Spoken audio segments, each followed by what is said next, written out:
à notre prédicateur de ce jour, le pasteur Jean. Bienvenue, papa. Que le Seigneur te bénisse.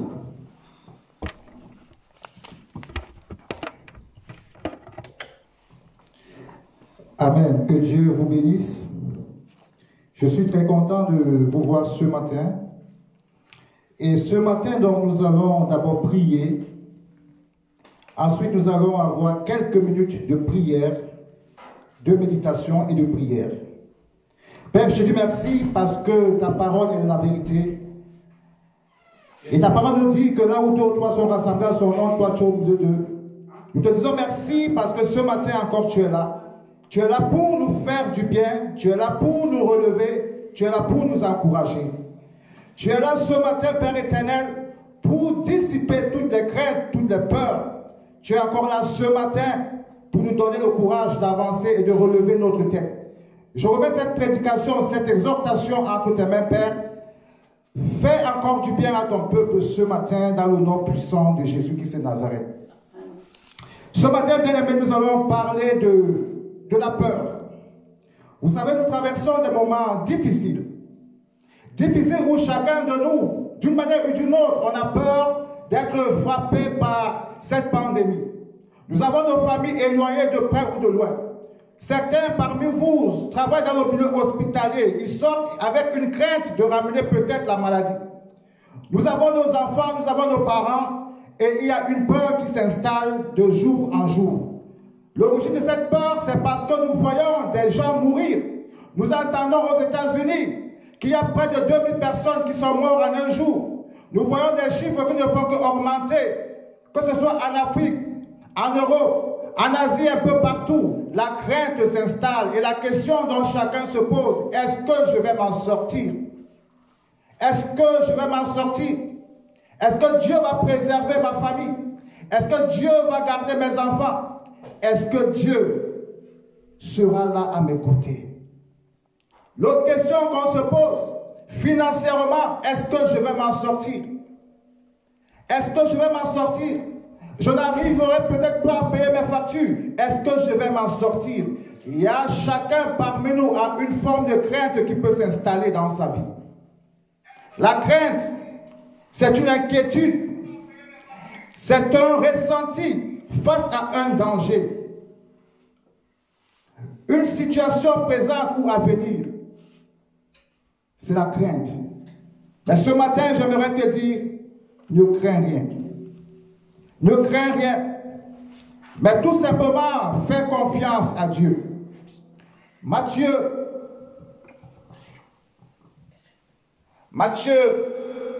chapitre 8, verset 23, nous parle de l'histoire de Jésus. Jésus était avec ses disciples. Et bien avant, au chapitre 16, Jésus a guéri beaucoup de malades. Les disciples suivaient Jésus et ils voyaient comment Jésus guérissait les malades. Comment Jésus faisait du bien aux gens. C'est Jésus qui les entraînait partout où il allait. Car la Bible déclare que Jésus est le chemin, la vérité et la vie. C'est Jésus qui donnait une orientation. Le lieu où vous pouvez aller et où ne pouvez pas aller. Donc ils ont suivi Jésus. Ils ont vu ce que Jésus faisait. Et ça me rappelle quand Jésus dit que ce n'est pas vous qui m'aviez choisi, mais c'est moi qui vous ai choisi. Et tu dois être certain et savoir que tu n'as pas donné ta vie à Dieu parce que c'est toi qui l'as voulu en premier. Mais tu as été le choix précis de Dieu dans ta famille. Le choix précis de Dieu dans ce monde. C'est Dieu qui t'a choisi. Et il a fait de toi ses enfants. Alors à un moment donné, Jésus, après avoir accompli ses miracles au milieu de son peuple, de ses enfants, il leur dit maintenant nous allons aller de l'autre bord. C'est lui qui donne la direction. Et pendant qu'ils sont montés dans la barque, la Bible nous dit, au chapitre 23, il monta dans la barque et ses disciples le suivirent. Qu'il est bon de suivre Jésus. Qu'il est bon de suivre les directions de Jésus. Qu'il est bon de suivre l'orientation de Jésus. Ici, il nous est dit, les disciples le suivirent. Je ne sais pas qui tu suis pendant ces moments difficiles. peux te connecter. Je ne sais pas quel conseil tu suis. Tu peux te connecter. Je ne sais pas si ton orientation est focalisée rien que sur le journal, Tu peux te connecter. sur tout ce que les hommes peuvent dire, sur tout ce que les femmes peuvent dire, sur tout ce que tu entends de gauche à droite. Je ne sais pas qui tu suis actuellement. Est-ce que tu suis ta peur? Est-ce que tu suis tes craintes? Est-ce que tu suis ton cœur? Est-ce que tu suis le découragement qui te presse, qui est là? Est-ce que tu suis? Qui tu suis? Sachant que c'est Jésus qui t'a appelé. Ici, il nous est dit, les disciples suivirent Jésus. Alors je vais te dire ce matin, suis Jésus. Suis Jésus. Il suivit Jésus et voici, il se leva sur la mer, une si grande tempête que la barque était couverte par les flots. Pendant qu'ils ont commencé à suivre Jésus, la Bible dit que la tempête a commencé. Les flots ont commencé à remplir dans la barque. Deux fois, il nous arrive tous un mois de notre vie, pendant que nous suivons Jésus, l'ennemi se déchaîne. Pendant que nous suivons Jésus, les épreuves s'amplifient. Pendant que nous suivons Jésus, on a l'impression que plus on prie, plus nos problèmes augmentent. On a l'impression que plus nous prions, plus le diable se déchaîne. Plus les épreuves, les problèmes financiers se déchaînent. Plus nous suivons Jésus, on a l'impression que les choses deviennent de plus en plus difficiles. Plus nous suivons Jésus. Alors les disciples ont suivi Jésus. Et lorsqu'ils ont suivi Jésus dans la barque, les vagues ont commencé. Alors les disciples ont eu peur. La question de savoir, est-ce qu'au milieu de cette pandémie, est-ce que tu as peur? Est-ce que tu as peur pour tes enfants? Est-ce que tu as peur pour ton travail? Est-ce que tu as peur pour ta santé? Il arrive aujourd'hui que lorsqu'on a une petite grippe, alors toutes les pensées se focalisent sur la pandémie. Lorsqu'on commence à ressentir la gorge qui gratte, on commence à avoir peur, l'inquiétude s'installe. L'inquiétude s'installe. D'autres personnes, pendant cette pandémie, dans les foyers, des petites discussions vont commencer. Ils vont s'amplifier. Et la peur va commencer à s'installer.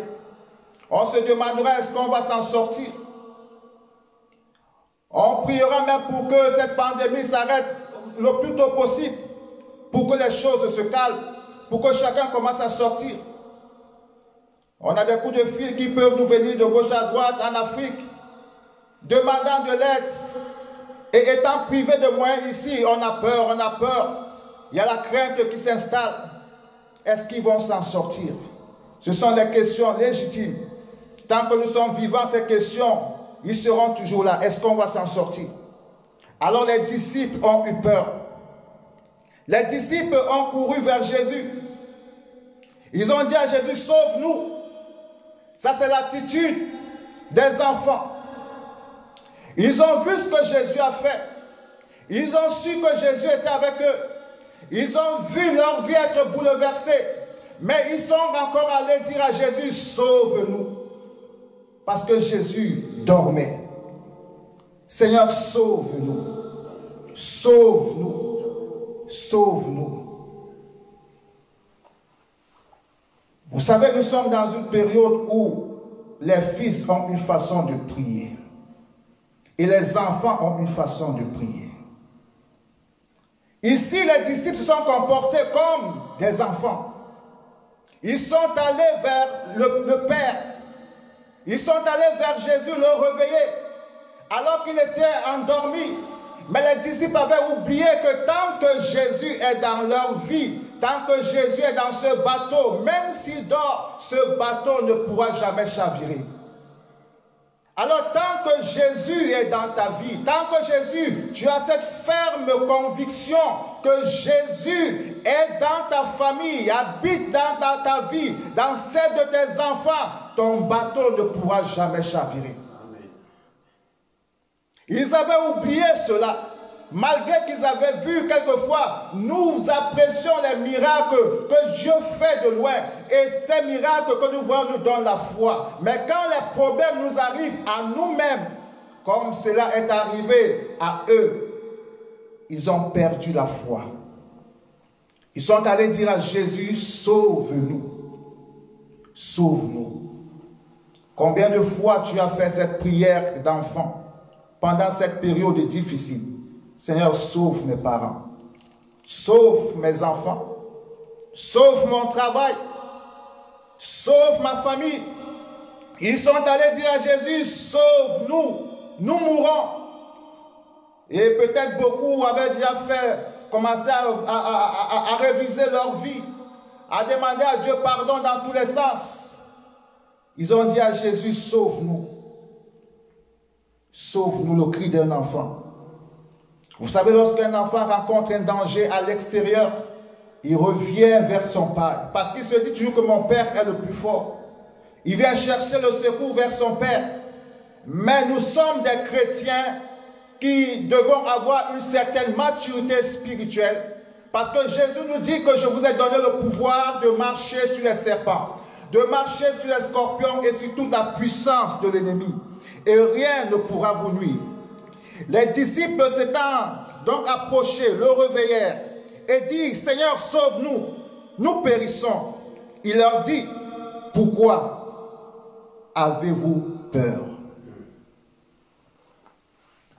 Alors quand tu fais la prière du Père, sauve-nous, c'est l'expression d'un chrétien qui a peur. C'est l'expression de quelqu'un qui est submergé par les craintes, qui est dépassé, qui est débordé. Lorsque tu fais cette prière, Seigneur, sauve-nous, tu oublies quelque chose, que en toi habite le pouvoir de Dieu, la puissance de Dieu. Et beaucoup de chrétiens également, lorsqu'ils sont dans les moments difficiles, un peu compliqués, ils ont fait un mauvais rêve, ils ont fait ça. Le premier réflexe, c'est d'appeler peut-être un pasteur, un apôtre, un évangéliste, en lui disant, sauve-nous, nous périssons. Mais un disciple accompli sera comme son maître, il prendra l'autorité. Alors Jésus leur dit, mais pourquoi avez-vous peur? La question de savoir ce matin que nous ne devons pas avoir peur. La Bible déclare que lorsque nous marcherons, même traverserons les vallées de l'ombre de la mort, nous ne craindrons aucun mal pour une seule raison. Dieu est avec nous. Alors dans cette période de pandémie, tu peux confesser, lorsque je pourrais même traverser ces vallées de pandémie avec toute ma famille, je confesse que je ne craindrai aucun mal. Car Jésus, je sais que tu es avec moi. Tu es mon assurance, c'est pour cela que je ne craindrai aucun mal. 1000 tomberont à ma gauche, je ne craindrai aucun mal. 10 000 à ma droite, je ne craindrai aucun mal. Parce que Jésus est avec moi. C'est la foi, la ferme conviction, la détermination, la confiance totale en Dieu. Je ne craindrai aucun mal. Parce que je ne m'appuie pas sur moi-même. Je ne m'appuie pas même sur les mesures barrières qui sont légitimes, que nous devons tous respecter. Mais je m'appuie d'abord sur Dieu. Parce que vous savez, on a beau prendre de ces mesures qui sont légitimes et que je conseille à tout un chacun de prendre. Mais cela n'est jamais suffisant. Parce que beaucoup de personnes l'ont contracté, mais ne savent même pas par quel moyen. Alors qu'ils ont pris toutes les précautions. Alors qu'ils ont pris toutes les mesures. Mais au final, ils se sont vus touchés par la pandémie. Mais nous devons beaucoup plus faire confiance à Dieu en respectant les mesures barrières. Nous devons faire confiance à Dieu. La Bible déclare que 10 000 à ta droite tomberont. C'est vrai que tu entends des milliers, des dizaines de milliers mourir. Mais dis-toi que Seigneur, le Dieu Tout-Puissant est avec toi. Et que tout ce que peut t'arriver sera dans les plans de Dieu. Car la Bible déclare également que toute chose concourt au bien de ceux qui aiment Dieu. Mais la question que tu dois te poser chaque matin, quelle est ma relation avec Dieu? Est-ce que j'aime Dieu? Les disciples ont dit, Seigneur, sauve-nous. Et Jésus leur dit, mais pourquoi aviez-vous peur? Pourquoi aviez-vous peur? Vous savez, nous sommes des enfants de Dieu en qui Dieu a donné une autorité suprême. De marcher sur les serpents, sur les scorpions, sur toute la puissance de l'ennemi. Et rien ne pourra nous nuire. Rien, ça voudrait dire, le Covid-19 ne pourra pas nous nuire. Le cancer ne pourra pas nous nuire. Les sorciers ne pourront pas nous nuire. Les principautés ne pourront pas nous nuire. Quand bien même ils feront des complots à ton insu, ces projets n'auront aucun effet dans ta vie. Parce que Jésus est avec toi. Il dit que rien ne pourra vous nuire. Rien ne pourra vous nuire. Alors Jésus s'attendait que ses disciples, ayant vécu ces expériences, prennent eux-mêmes la décision de calmer les vents et les tempêtes. C'est pour cela qu'il est allé s'endormir, parce que selon lui, il croyait que c'était des hommes matures, des hommes capables de décider, capables de prendre l'autorité. Jérémie 5, et nous allons faire cette prière après. Dans Jérémie 5, verset 14, il nous est dit, c'est pourquoi ainsi parle l'Éternel, le Dieu des armées. Parce que, comme vous avez dit cela, voici, je veux que ma parole soit dans ta bouche comme du feu. Et ce peuple du bois, et que le feu les consume. Ça veut dire que Dieu voudrait que sa parole soit dans nos bouches comme du feu. Et il dit que ce peuple comme du bois, ce peuple peut représenter cette maladie qui te tracasse. Le bois peut représenter, le bois, la paille peuvent représenter cette pandémie. Peut représenter ce mari de nuit qui te nuit chaque fois. Cette femme de nuit, cet esprit des eaux, cet esprit humain qui te nuit chaque fois. Ils sont comme de la paille à tes yeux. C'est ce que la Bible dit dans Jérémie. Ils sont comme du bois. Et la parole de Dieu dans ta bouche est comme du feu. Amen. Et la Bible dit que le feu les consume. Tu n'as qu'à ouvrir ta bouche et déclarer que le feu les consume. Parce qu'ils sont de la paille. Tu dois déclarer que le feu les consume par le nom puissant de Jésus. Amen. Vous savez, la Bible dit qu'il y a un temps pour la guerre, il y a un temps également pour faire la paix. Il y a un temps pour vivre, il y a un temps pour naître. Et la Bible dit également que dans ce monde, il y a des fils de perdition. Ce sont des personnes qui ne se convertiront jamais. On dirait que des démons incarnés en des hommes qui sont programmés pour faire le mal. Mais à ceux-là, ils sont comme de la paille aux yeux de l'Éternel et à tes yeux. Donc tu dois sans pitié les consumer par le feu du Saint-Esprit. Ta parole dans ma bouche est comme du feu. Amen. Et mes ennemis sont comme de la paille. Amen. Alors mon frère, ma soeur, sache que chaque ennemi qui est devant toi, il est représenté comme de la paille. Il est représenté comme du bois. Et tu dois le consumer au nom de Jésus. Tu dois toi-même prendre autorité.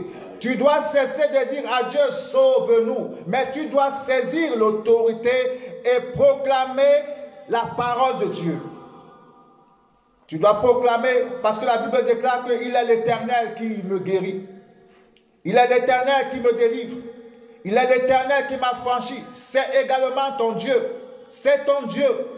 Fais-lui confiance.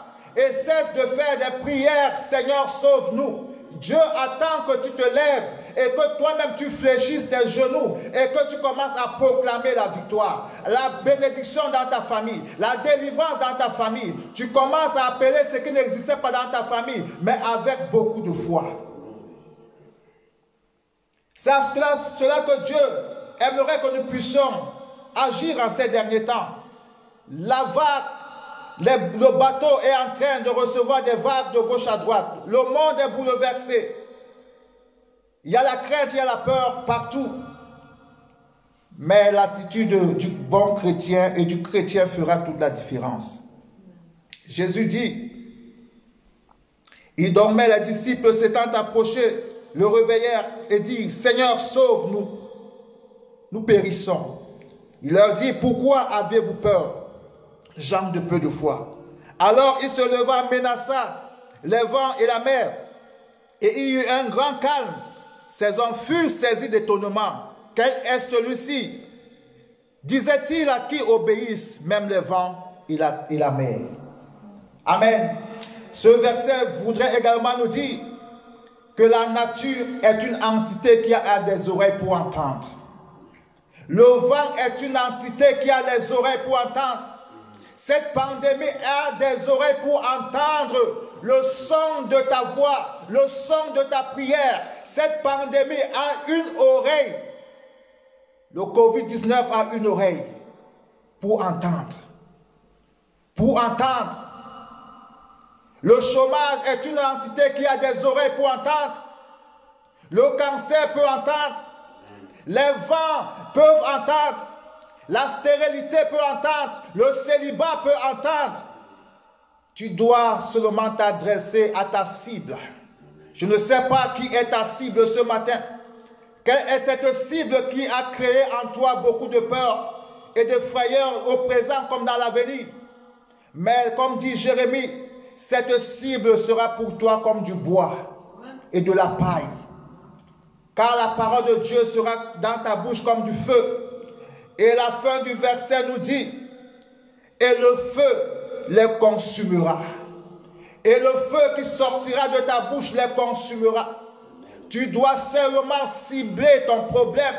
Tu ne dois plus prier en désordre. Qu'est-ce qui crée la peur dans ta vie? Cible-le et traite-le comme étant du bois sec, comme étant de la paille, et il sera consumé par le feu du Saint-Esprit.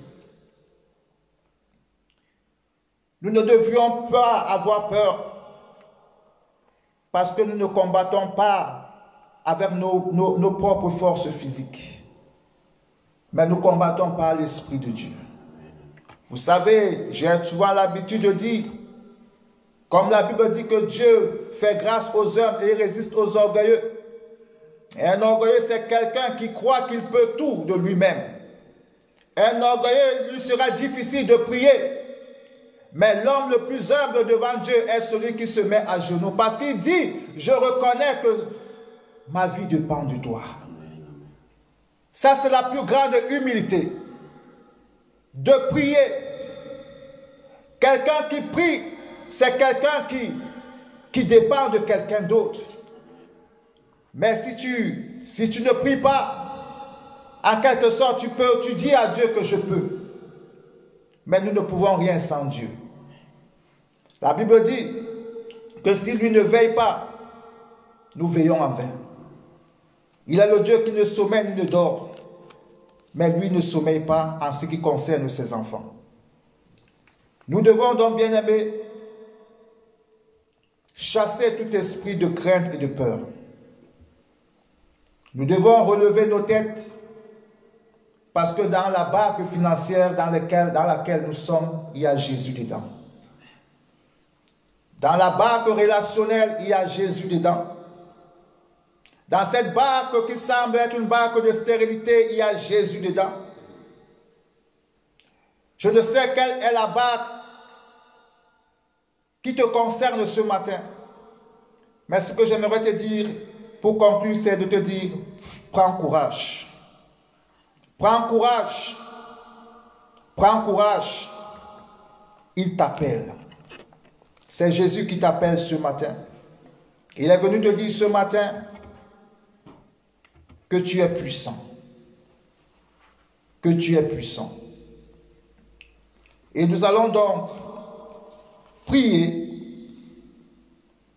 selon ce que nous dit ce verset de Jérémie. Je vais le relire. Jérémie 5, verset 14, nous dit, « C'est pourquoi, ainsi parle l'Éternel, le Dieu des armées.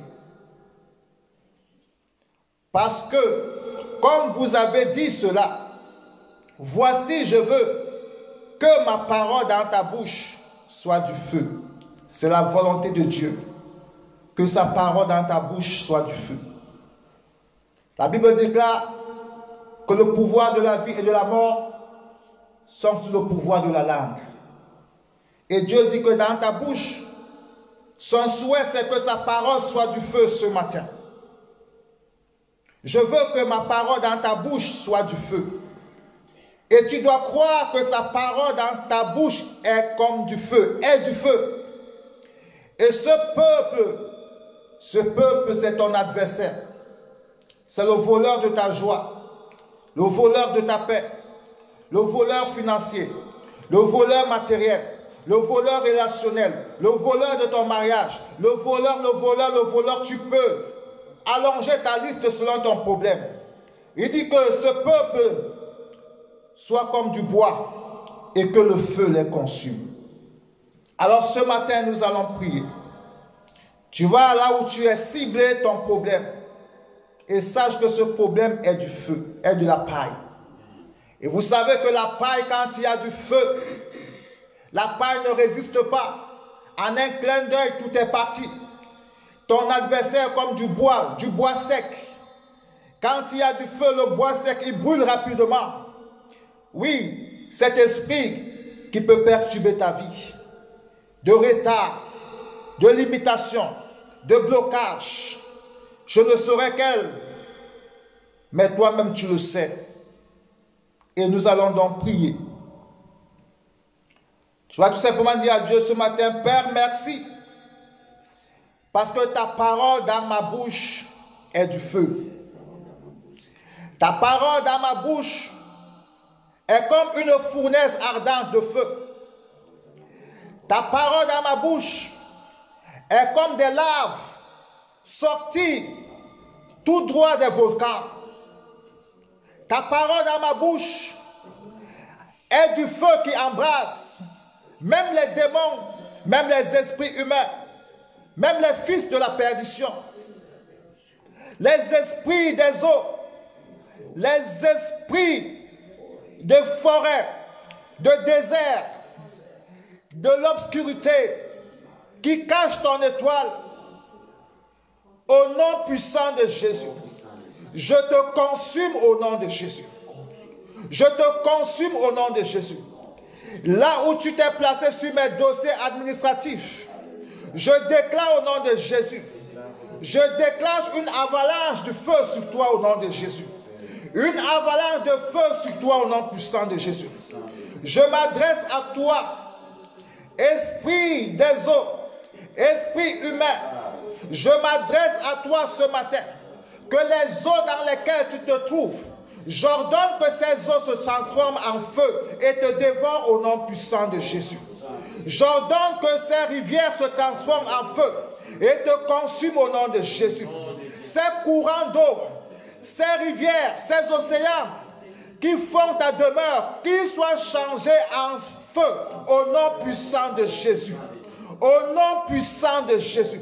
Je déclare que la pluie du ciel qui tombe sur toi ne soit pas une pluie naturelle, mais soit une pluie de feu, au nom puissant de Jésus, qui t'embrasse, toi et toute ta famille, au nom puissant de Jésus, toi et tous tes biens, dans le nom puissant de Jésus-Christ de Nazareth.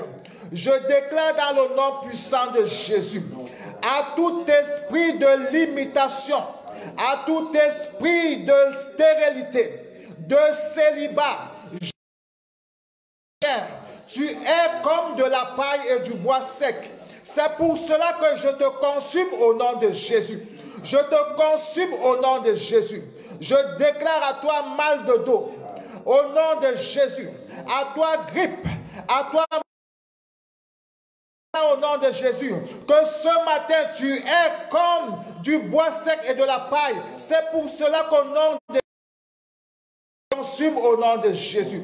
Toi qui tiens en captivité un membre de ma famille, de près ou de loin, je déclare au nom de Jésus que tu es de la paille. C'est pour cela que je te consume au nom puissant de Jésus. Au nom puissant de Jésus, je déclare à toute conséquence ta présence dans ma vie, à toute conséquence qui en ont découlé de ta présence, j'annule les conséquences par le sang de Jésus. Je mets stop au nom de Jésus à la course des conséquences dans ma vie. Et je consume ces conséquences au nom de Jésus. Je te consume conséquences au nom puissant de Jésus. Je consume ton impact dans la vie des enfants, dans la vie des couples, dans mon compte bancaire. Je consume tes conséquences au nom puissant de Jésus. Au lieu du travail, je consume tes conséquences au nom puissant de Jésus.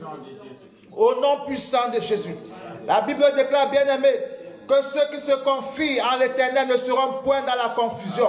Tu vas donc prier maintenant que tout esprit de confusion s'éloigne de ta maison, s'éloigne de ta vie, au nom puissant de Jésus. Je déclare à toi, esprit de confusion, ce matin tu es de la paille. C'est pour cela que je te consume au nom puissant de Jésus. Je te consume au nom puissant de Jésus. Au nom de Jésus, tu es vaincu, tu es brisé, tu es anéanti, tu es paralysé au nom puissant de Jésus qui est Nazareth.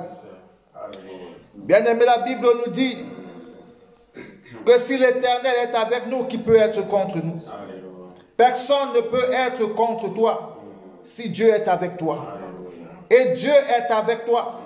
La Bible nous dit également, toute malédiction injustifiée sera nulle et sans effet.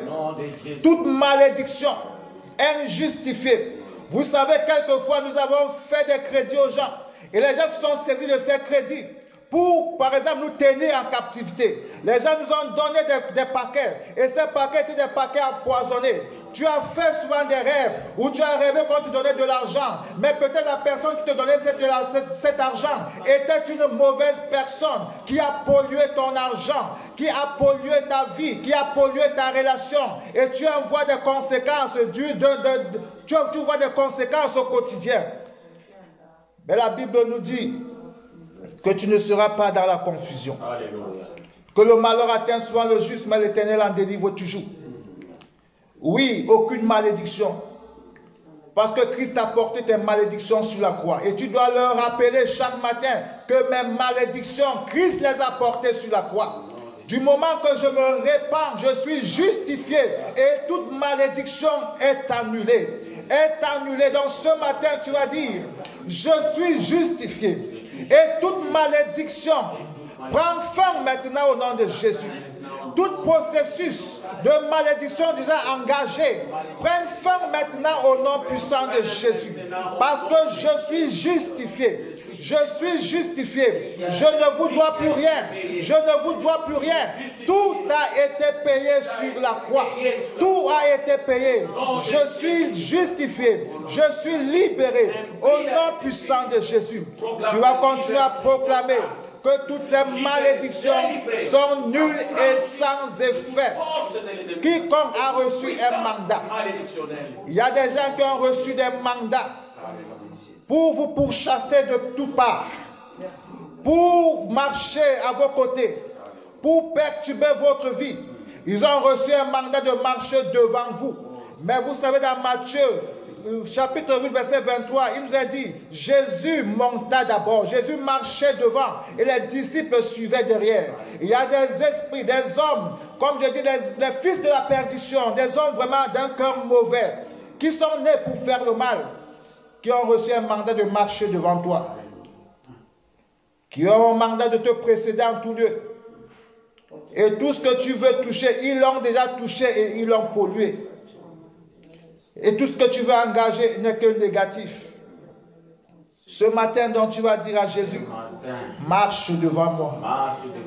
Et je te suis derrière. Marche devant moi. Marche devant ma famille. Marche devant mes enfants. Marche devant mon compte bancaire. Marche devant mon travail. Marche au nom puissant de Jésus. Vous savez, Moïse a dit à Dieu, si tu ne marches pas devant moi, je ne marcherai pas. Parce que lorsque Jésus marche devant toi, c'est le succès, c'est la réussite assurée. Dis à Jésus ce matin, devant ma santé marche, devant mon corps marche, devant mon âme marche, devant mon esprit marche, devant le ministère marche. Marche devant mes activités. Dis à Dieu ce matin, oui, marche. Marche devant moi. Marche devant moi. En feu dévorant. Et mon chemin, il sera aplani. Mon chemin sera aplani. Mon chemin sera libéré. Mon chemin sera libéré. Que Dieu marche devant toi ce matin. Que Dieu marche devant toi ce matin. Au nom puissant de Jésus-Christ de Nazareth. Nous allons faire une dernière prière. Ésaïe 48, verset 15 nous dit, moi j'ai parlé. Ça c'est l'Éternel qui dit, dans ta vie il a parlé. Il dit, j'ai parlé et je l'ai appelé. Prends cela comme si c'est Dieu qui te parle, c'est Dieu qui te parle ce matin parce que tu n'es pas là par hasard. Il te dit ce matin, j'ai parlé et je t'ai appelé. Je t'ai fait venir et ton œuvre réussira. Dieu t'a parlé. Il t'a fait venir dans ce pays. Il t'a fait venir dans ton quartier.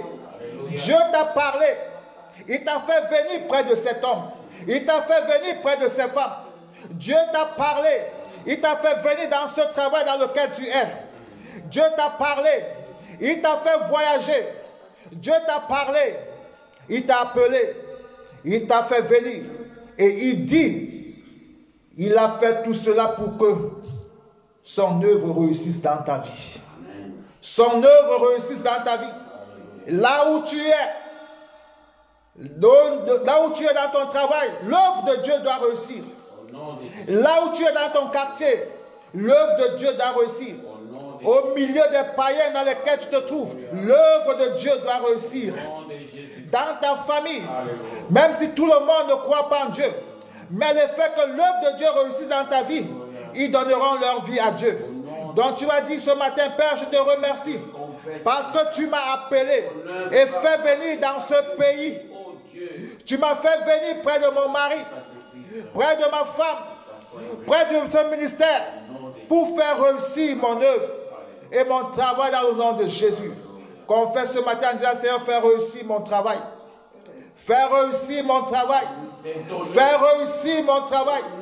Fais réussir mes enfants. Fais réussir ma maison. Fais réussir mes entreprises. Fais réussir. À Dieu appartient tout pouvoir dans les cieux comme sur la terre. Que Dieu fasse réussir tes entreprises ce matin au nom puissant de Jésus.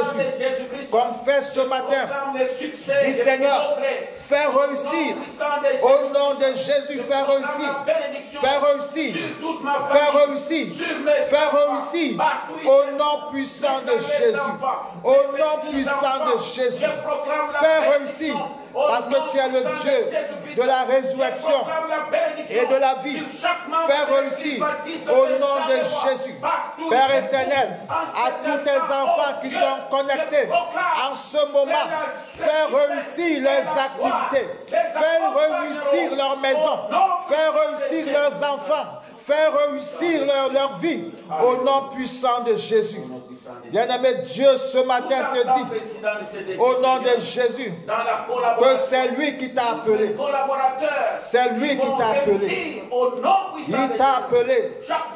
Comme il a dit, ce n'est pas vous qui m'avez choisi. Ce n'est pas vous qui m'avez appelé. Mais c'est moi qui vous ai appelé. C'est moi qui vous ai appelé. C'est moi qui vous ai parlé. Je vous ai appelé. C'est pour vous faire réussir. Vous savez, un disciple a dit à Jésus, qu'allons-nous gagner pour te suivre? Qu'allons-nous gagner pour te suivre? Nous allons gagner dans ce siècle présent et dans le monde à venir. C'est la parole de Dieu. Que l'Éternel donc vous bénisse ce matin. Comme dit Colossiens chapitre 1, 13, il dit, il nous a délivrés de la puissance des ténèbres et nous a transportés dans le royaume de son Fils bien-aimé. Dieu nous a transportés ce matin dans le royaume de la victoire, dans le royaume du succès, dans le royaume de la grâce. Et je vais terminer ce matin en disant, il est aussi important pour nous de marcher dans la lumière. Il est important pour nous d'être des enfants de lumière. Il est important pour nous de fuir le péché. Il est important pour nous de considérer tout péché qui domine sur nous comme du bois sec et de la paille, et chaque matin de le consumer par le feu du Saint-Esprit. Il est important de nommer chaque péché, que ce soit la colère, que ce soit la haine, que ce soit le vol, que ce soit la médisance, car Dieu n'aime pas le péché. Dieu n'aime pas le mal. Et quelquefois, c'est le péché, c'est le mal qui nous éloigne de la grâce de Dieu, qui nous éloigne de la présence de Dieu, qui fait en sorte que nos bénédictions puissent tarder. Il est important pour nous de prendre conscience que nous avons un ennemi redoutable, c'est le péché. Et nous devons donc le combattre chaque jour. Nous devons le combattre, nous devons le consumer. Vous savez, David a dit, Père, crée à moi un cœur pur. Que ce soit ta prière également de chaque jour. Crée à moi un cœur pur. Personne ne peut changer de lui-même. La Bible déclare qu'un léopard peut changer son pelage. Qui peut changer sa nature? Qui peut changer son comportement? Mais il n'y a que Dieu qui peut te changer, qui peut me changer. C'est pour cela que David a dit, crée en moi un cœur pur. Seigneur, ce matin, crée en chacun de nous des cœurs purs. Éloigne la colère, le mal, la haine, toute forme de vice caché. Seigneur, éloigne cela de tes enfants au nom de Jésus. Éloigne cela de nos vies au nom de Jésus. Sans toi, nous ne pouvons pas, mais je sais qu'avec toi, la délivrance est possible. Seigneur, libère chacun. Tu connais les vices, tu connais les combats de chacun. Seigneur, ce matin, interviens. Interviens dans le nom de Jésus. Merci, Seigneur, pour ta présence. Merci de nous avoir fait du bien ce matin. Au travers de ta parole, merci de nous avoir exaucés. Parce que nous ne prions pas en vain, mais nous prions au Dieu Tout-Puissant. Merci d'avoir accordé ta grâce à chacun parmi nous ce matin. Et que ton nom soit glorifié. Au nom de Jésus-Christ. Amen. Amen.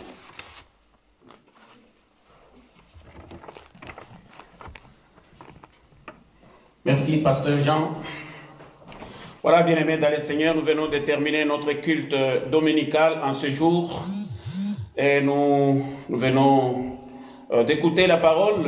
Nous remercions le Seigneur et nous bénissons aussi le Pasteur Jean pour le message que le Seigneur a mis dans son cœur. Nous allons donc terminer par la prière. Et je vous invite à être là le mardi. Le mardi, c'est un jour où nous aimerions vraiment prier. Je vous ai promis que la semaine prochaine, c'est cette semaine que nous venons de commencer, sera une semaine vraiment où nous allons prier encore pour détruire les œuvres de la sorcellerie. C'est bien sûr que tout le monde n'est pas bloqué ou quelque chose comme ça, mais nous voulons tout simplement, bien aimé dans le Seigneur, détruire, briser, annuler cela, parce que le diable ne s'arrête pas. Jour après jour, il nous combat, il nous bloque. Aujourd'hui, nous sortons avec victoire. Nous sommes rassurés, nous avons la certitude que le Seigneur nous a renouvelés, que tout est débloqué. Mais nous ne savons pas ce qui va se passer ce soir. Nous ne savons pas ce qui va se passer demain. Bien-aimés dans le Seigneur, nous continuons à prier. Parce que le combat que nous avons, c'est contre un ennemi que nous ne voyons pas. Dehors, il y a l'esprit de mort. Dehors, il y a l'esprit de mort, bien-aimés dans le Seigneur.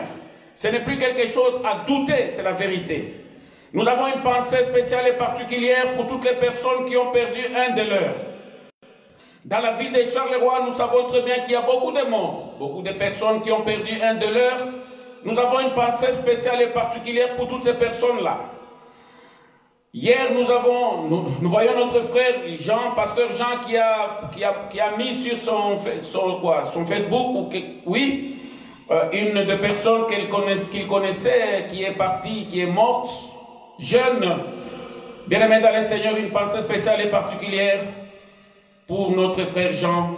Et cette personne, une dame, une vedette qui chantait pour la gloire de notre Dieu et qui habitait au Canada. Prions pour toutes ces personnes. Prions pour maman Jeanne qui a perdu son beau-frère. Le docteur Félix Mutombo Mukendi, peut-être quelques personnes le connaissent. Il était professeur à l'Institut, à la faculté de théologie protestante. Il a de Bruxelles. Il a rempli beaucoup de fonctions au sein de l'Église et il est membre de l'Union des Églises Baptistes de Belgique. Son église était à Silly. Il est mort, bien-aimé dans le Seigneur, frappé par cette maladie, ayant une pensée particulière et spéciale pour sa famille. Il passe des moments très difficiles. Prions les uns pour les autres. Essayons de nous soutenir, bien-aimés, dans le Seigneur. Prie pour une sœur. Prie pour un frère. Prions, soutenons-nous mutuellement les uns les autres pour la gloire de notre Dieu. Ensemble, bien-aimés dans le Seigneur, comme la Bible nous dit, le roi David un jour, il est parti dans la guerre, il a fait le dénombrement. Et après la guerre, ils ont refait le dénombrement. Et il a loué le Seigneur parce qu'il n'y avait aucune perte. Notre souhait est que nous ne puissions perdre personne au sein de notre église baptiste de Charleroi. Prions les uns pour les autres, bien-aimés dans le Seigneur. Soutenons-nous mutuellement et que le Seigneur nous fortifie tous ensemble. Notre Père qui es aux cieux, que ton nom soit sanctifié, que ton règne vienne, que ta volonté soit faite sur la terre comme aux cieux. Donne-nous aujourd'hui notre pain de ce jour. Pardonne-nous nos offenses, comme nous pardonnons aussi à ceux qui nous ont offensés. Et ne nous soumets pas à la tentation, mais délivre-nous du mal, car c'est à toi qu'appartient le règne, la puissance et la gloire, pour les siècles de siècles. Seigneur, ce matin, nous venons avec nos familles, et nous le laissons en dessous du Très-Haut, à l'ombre du Tout-Puissant. Jésus, tu es la lumière venue dans le monde. Et en dessous de toi, Seigneur, nous cachons nos vies. Nous cachons nos familles. Nous cachons ce pays, ô Dieu de gloire. Nous cachons la ville dans laquelle nous nous trouvons. Seigneur, parce que de sa sécurité dépend notre sécurité. De sa bénédiction dépend notre bénédiction. Nous prions pour ce pays, ô Dieu. Nous prions pour ce continent, l'Europe. Nous prions pour l'Afrique. Nous pensons, ô Dieu de gloire, à toute la terre. Parce que ce virus sévit partout. Il y a des morts. Il y a des vies innocentes qui se perdent. Dieu de gloire, souviens-toi de ton peuple. Souviens-toi de tes enfants. Souviens-toi de la terre tout entière. Accorde-nous la sécurité. Que du haut des cieux tu puisses souffler et chasser cet esprit de mort qui plane sur cette planète Terre. Te prions de recevoir toute la gloire, ô Dieu. Accorde à chacun de nous une bonne semaine dans la paix du Seigneur. Accorde à chacun de nous la sécurité et la protection au nom puissant de notre Seigneur et Sauveur Jésus-Christ. Amen. Amen. Amen. Alors, bonne semaine à tous. Bon dimanche à tous. Soyez bénis dans le merveilleux nom de notre Seigneur et Sauveur Jésus-Christ. À mardi.